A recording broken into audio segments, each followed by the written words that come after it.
Physics chemistry and biology എന്ന ഈ YouTube ചാനലിലേക്ക് എല്ലാവർക്കും ഒരിക്കൽ കൂടി സ്വാഗതം. ഇന്ന് 10ാം ക്ലാസ്സിലെ കഴിഞ്ഞ വർഷത്തെ ഓണപരീക്ഷയുടെ ക്വസ്റ്റ്യൻ പേപ്പറാണ് ഡിസ്കസ് ചെയ്യുന്നത്. ക്വസ്റ്റ്യൻ പേപ്പറിൻ്റെ മോഡൽ നമുക്കറിയുന്നതാണ്, എന്നാലും ഒരിക്കൽ കൂടി പറയാം. ആദ്യത്തെ 5 ചോദ്യങ്ങളിൽ ഏതെങ്കിലും 4 എണ്ണമാണ് എഴുതേണ്ടത്. അതിന് ഓരോ മാർക്ക് വീതമാണ്. അതുപോലെ അടുത്ത സെക്ഷനിലും ആകെ 4 ചോദ്യങ്ങളാണ് എഴുതേണ്ടത്. ഒരെണ്ണം എക്സ്ട്രാ ചോയ്സ് ആയിട്ട് ഉണ്ടായിരിക്കും. ഇങ്ങനെ A B C D 1 mark, 2 mark, 3 mark, 4 mark എന്നിങ്ങനെയാണ് മാർക്കുകളുടെ ഡിസ്ട്രിബ്യൂഷൻ. ക്വസ്റ്റ്യൻ പേപ്പറിലേക്ക് കടക്കാം. ആദ്യത്തെ question: identify the relation in the first word pair and fill the second pair suitably. ആദ്യം തന്നിട്ടുള്ള പെയർ നോക്കി രണ്ടാമത്തെ പെയർ ഫില്ല് ചെയ്യണം. Electric bulb, lighting effect, safety fuse dash. Electric bulb നൽകുന്ന ഇഫക്റ്റാണ് ലൈറ്റിംഗ് ഇഫക്റ്റ്. അങ്ങനെയാണെങ്കിൽ സേഫ്റ്റി ഫ്യൂസിൻ്റെ ഇഫക്റ്റ് എന്താണ്? ഹീറ്റിംഗ് ഇഫക്റ്റാണ് അല്ലേ? ഇനി second question: select the odd one out from the following. താഴെ തന്നിരിക്കുന്നവയിൽ നിന്ന് കൂട്ടത്തിൽ ചേരാത്തത് ഏതാണെന്ന് എഴുതണം. Armature, graphite brush, voice coil, split ring. ഇതിൽ കൂട്ടത്തിൽ ചേരാത്തത് ഏതാണ്? വോയിസ് കോയിലാണ്. കാരണം ആർമേച്ചറും ഗ്രാഫൈറ്റ് ബ്രഷും സ്പ്ലിറ്റ് റിങ്ങും എല്ലാം മോട്ടോറുമായി ബന്ധപ്പെട്ട ഭാഗങ്ങളാണ്.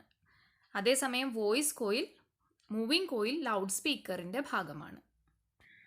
The work done to move a charge of 2 coulomb between 2 points x and y in a conductor is 2 joule. Calculate the potential difference between x and y. x, y എന്നീ പോയിൻറ്റ്സിന് ഇടയിൽ എക്സിൽ നിന്ന് വൈയിലേക്ക് 2 coulomb ചാർജിനെ move ചെയ്യാൻ വേണ്ടി ചെയ്ത work 2 ജൂളാണ്, 2 ജൂളാണ്. Calculate the potential difference between X and Y. അങ്ങനെയാണെങ്കിൽ എക്സിനും വൈക്കും ഇടയിലുള്ള പൊട്ടൻഷ്യൽ ഡിഫറൻസ് എത്ര വോൾട്ടാണ് എന്ന് നമ്മൾ കണ്ടുപിടിക്കണം. From the question we have charge Q is equal to 2 coulomb. Work done W is equal to 2 joule. Charge Qവും Wവും നമുക്ക് അറിയാം. പൊട്ടൻഷ്യൽ ഡിഫറൻസ് കാണാനുള്ള equation V is equal to W by Q ആണ്. W 2 ആണ്, Qവും 2 ആണ് അല്ലേ? 2 by 2 is equal to 1 volt is the answer. Fourth question: which among the following is the energy transformation taking place when a storage battery is being charged. ഒരു storage ബാറ്ററിയെ charge ചെയ്യുമ്പോൾ നടക്കുന്ന energy ട്രാൻസ്ഫോർമേഷനാണ് എഴുതേണ്ടത്. Charge ചെയ്യുന്ന സമയത്ത് electrical energy ആണ് നമ്മൾ കൊടുക്കുന്നത് അല്ലേ? പ്ലഗ് ഓൺ ചെയ്തിട്ടിരിക്കും. അപ്പോൾ ഇലക്ട്രിക്കൽ എനർജി എന്ത് എനർജി ആയിട്ട് മാറ്റപ്പെടും? കെമിക്കൽ എനർജി ആയിട്ട് മാറും. ഇനി തന്നിരിക്കുന്ന ഓപ്ഷൻസ് നോക്കാം. Chemical energy to electrical energy, അത് ശരിയാണോ? കെമിക്കൽ എനർജി ഇലക്ട്രിക്കൽ എനർജി ആവുന്നത് ഡിസ്ചാർജിങ്ങിൻ്റെ സമയത്താണ്. അതുകൊണ്ട് ഈ ചോദ്യത്തിന് അത് ആൻസർ അല്ല. Electrical energy to heat energy, heat energy അല്ല ഇവിടെ വരുന്നത്, അതുകൊണ്ട് ആ ഓപ്ഷനും അല്ല. Electrical energy to chemical energy, this is the answer അല്ലേ? സി, ഓപ്ഷൻ സി ആണ് ശരി ഉത്തരം. Magnetic energy to electrical energy ആണ് ഡി ഓപ്ഷൻ. മാഗ്നറ്റിക് എനർജി ഇവിടെ വരുന്നില്ല, അതുകൊണ്ട് തന്നെ അതും തെറ്റാണ്. Next question: a magnetic needle is placed at different positions of a current carrying solenoid. In which position does the magnetic needle has got maximum deflection? ഒരു magnetic needle ഒരു സോളിനോയിഡിൻ്റെ പല ഭാഗങ്ങളിലായി വെച്ചപ്പോൾ എവിടെ ആയിരിക്കും മാക്സിമം ഡിഫ്ലക്ഷൻ ഉണ്ടാകുക എന്നാണ് ക്വസ്റ്റ്യൻ. ഈ ചോദ്യത്തിന് ചില പ്രശ്നങ്ങളുണ്ട്. അതുകൊണ്ട് തന്നെ ജനറൽ ആയിട്ടുള്ള ഒരു ആൻസറാണ് നമുക്കിവിടെ ഡിസ്കസ് ചെയ്യാവുന്നത്. അതായത് ഒരു ഇൻഫിനിറ്റ്ലി ലോങ് സോളിനോയിഡ് ആണെങ്കിൽ, വളരെ വലിപ്പമുള്ള നീളം കൂടുതലുള്ള ഒരു സോളിനോയിഡ് ആണെങ്കിൽ അതിൻ്റെ ഉള്ളിലെ മാഗ്നറ്റിക് ഫീൽഡ് എല്ലായിടത്തും ഏതാണ്ട് ഒരുപോലെ ആയിരിക്കും. അതേസമയം മാഗ്നറ്റിക് ഫീൽഡ് എൻസിലേക്ക് എത്തും തോറും കുറഞ്ഞു വരികയാണ് ചെയ്യുന്നത്. അതുകൊണ്ട് inside the solenoid at the middle എന്ന് വേണമെങ്കിൽ നമുക്ക് എഴുതാം. മിഡിൽ മാത്രമല്ല, ഏകദേശം എൻസിലേക്ക് എത്തുന്ന വരെ ഈക്വൽ ഫീൽഡായിരിക്കും എല്ലായിടത്തും അനുഭവപ്പെടുന്നത്. അതുകൊണ്ട് തന്നെ ഈ ക്വസ്റ്റ്യൻ ക്ലിയർ അല്ലാത്തത് കൊണ്ട് നമുക്കതിന് തൽക്കാലം ഓപ്ഷൻസ് ഇന്നതാണ് എന്ന് പറയാൻ പറ്റില്ല. Next question. Resistance of a 230 volt heating device is 460 ohm. Calculate the heat energy produced by it in 10 minutes. 230 വോൾട്ടിൽ വർക്ക് ചെയ്യുന്ന ഒരു ഹീറ്റിംഗ് ഡിവൈസിൻ്റെ റെസിസ്റ്റൻസ് 460 ഓം ആണ്. ഹീറ്റ് എനർജി കാൽക്കുലേറ്റ് ചെയ്യുകയാണ് വേണ്ടത്. 10 മിനിറ്റ്സ് ആണ് ടൈം തന്നിട്ടുള്ളത്. ആദ്യം നമ്മൾ ഓർക്കേണ്ടത് തന്നിട്ടുള്ള എല്ലാ അളവുകളും എല്ലാ ക്വാണ്ടിറ്റികളും നമ്മൾ എഴുതണം. അതിൻ്റെ കൂടെ SI യൂണിറ്റിലല്ലാത്തത് എന്തെങ്കിലും ഉണ്ടെങ്കിൽ അതിനെ SI യൂണിറ്റിലേക്ക് കൺവേർട്ട് ചെയ്യുകയും വേണം. ടൈം 10 മിനിറ്റ് എന്ന് പറയുന്നത് SI യൂണിറ്റ് അല്ല. So we have to convert it into seconds which is the SI unit of time. ആദ്യം R is equal to 460 ohm, V is equal to 230 volt and time is equal to 600 seconds. അല്ലേ? ഇത്രയും കാര്യങ്ങൾ ക്വസ്റ്റ്യനിൽ നിന്ന് നമുക്ക് നേരിട്ട് എഴുതാവുന്നതാണ്. ഇനി ഹീറ്റ് കാണാനുള്ള ഇക്വേഷൻ ആറും വിയും ടിയും ഉൾപ്പെടുന്നത് V²/R × T ആണ്. ആ ഇക്വേഷൻ എഴുതുക. ഇക്വേഷനിൽ സബ്സ്റ്റിറ്റ്യൂഷൻ നടത്തുക. വിക്ക് 230ഉം ആറിന് 460ഉം അതുപോലെ ടൈമിന് 600ഉം കൊടുക്കുന്നു. സിംപ്ലിഫൈ ചെയ്യുമ്പോൾ ആൻസർ 69,000 ജൂൾ എന്ന് കിട്ടുന്നു. 7th question. Write an experiment to identify the polarity of a solenoid using the following materials supplied. Solenoid with 50 turns, magnetic compass, 3 volt battery, rheostat and switch.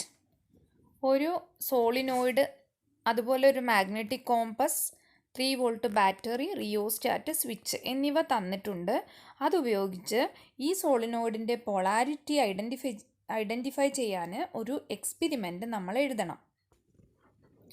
Circuit diagram ഇങ്ങനെയാണ് വരയ്ക്കേണ്ടത്. അതായത് സോളിനോയിഡിലേക്ക് സെല്ലും സ്വിച്ചും റിയോസ്റ്റാറ്റും ഉൾപ്പെടുത്തി ഇതുപോലെ circuit ഉണ്ടാക്കുക. Switch on the circuit. Place the magnetic needle at the ends. The end at which the north pole of the magnetic needle is attracted is the south pole of the solenoid. The end of the solenoid at which the north pole of the magnetic needle is repelled is north pole of the solenoid. അതായത് നീഡിലിൻ്റെ north പോളിനെ attract ചെയ്യുന്ന end south പോളും അതുപോലെ magnetic നീഡിലിൻ്റെ north പോളിനെ ripple ചെയ്യുന്ന സോളിനോയിഡിൻ്റെ end north പോളും ആയിരിക്കും. Now the 8th question. Safety fuse is the device which protects the electric current and electrical appliances at our home. How does the safety fuse ensure safety of electrical devices? Explain. അതായത് safety fuse എങ്ങനെയാണ് electrical ഡിവൈസസിനെ protect ചെയ്യുന്നത് എന്ന് explain ചെയ്യണം.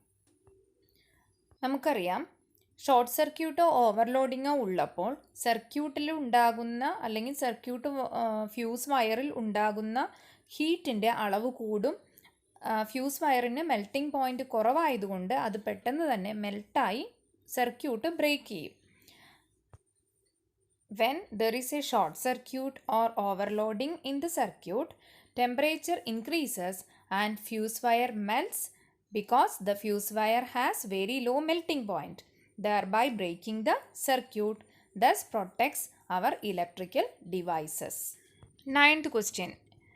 ABCD is a current carrying conductor. Analyze the figure and answer the following questions. A. What will be the direction of the magnetic field around X when looking from ബിയിൽ നിന്ന് നോക്കുമ്പോൾ എക്സിന് ചുറ്റുമുള്ള magnetic ഫീൽഡിൻ്റെ direction എങ്ങനെയാണ്? Clockwise or anticlockwise നിന്ന് suitable option തിരഞ്ഞെടുത്തെഴുതണം. ഇവിടെ X എന്ന് പറയുന്ന സ്ട്രെയിറ്റ് കണ്ടക്ടറിനെ നമ്മുടെ റൈറ്റ് ഹാൻഡിൽ പിടിക്കുന്നതായിട്ട് സങ്കല്പിക്കണം. With the thumb pointing the direction of current. Thumb current ഫ്ലോയെ സൂചിപ്പിക്കുന്ന ഡയറക്ഷനിൽ കാണിക്കണം. അങ്ങനെ വയ്ക്കുമ്പോൾ എക്സിന് ചുറ്റുമുള്ള മാഗ്നറ്റിക് ഫീൽഡിൻ്റെ direction right hand thumb rule ഉപയോഗിച്ചാൽ ആൻറ്റി ക്ലോക്ക് വൈസിലാണ് എന്ന് നമുക്ക് മനസ്സിലാവും. B question state the law to find this direction ആണ്. ലോ സ്റ്റേറ്റ് ചെയ്യണം. Maxwell's right hand thumb rule. Imagine that you are holding a current carrying wire in your right hand so that the thumb points in the direction of current. Then the curled fingers will give the direction of magnetic field. 10th question. The use of a LED bulb should be encouraged as to support energy conservation and environment protection. Express your response to this statement. LED ബൾബിൻ്റെ ഉപയോഗം നമ്മൾ നന്നായി പ്രോത്സാഹിപ്പിക്കണം എന്ന് പറയാൻ energy കൺസർവേഷനും അതുപോലെ environment പ്രൊട്ടക്ഷനുമായി ബന്ധപ്പെടുത്തി ഉള്ള ആൻസറാണ് വേണ്ടത്. LED bulb consumes low power.